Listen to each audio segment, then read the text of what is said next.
Nous avons un chiffre d'affaires d'environ 5 millions d'euros. En fait, nous sommes actifs dans 3 domaines. Le domaine de tradition, c'est le tuteur en bois, donc le piquet pour l'arboriculture, pour soutenir les pommiers par exemple. Dans ce domaine, nous exportons 80% de notre production et c'est une matière première qui vient des bois d'Ardennes. Alors, la deuxième activité, c'est les clôtures pour chevaux.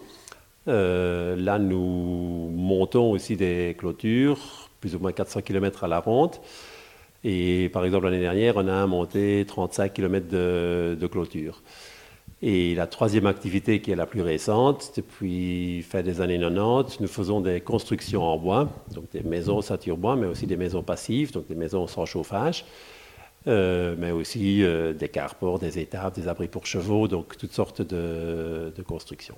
En 2007, nous avons commencé à discuter de la reprise avec M. Muller, qui à ce moment-là avait passé 65 ans.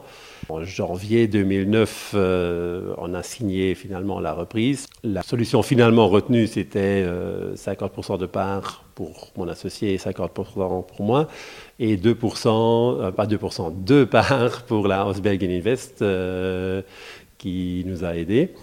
En fait, la KBC, notre banque de la maison, ne voulait pas supporter le risque de la reprise comme seul partenaire financier. Et c'est eux qui nous ont aiguillés vers la Hausbergen Invest. Les objectifs, c'est de continuer à se différencier par la qualité.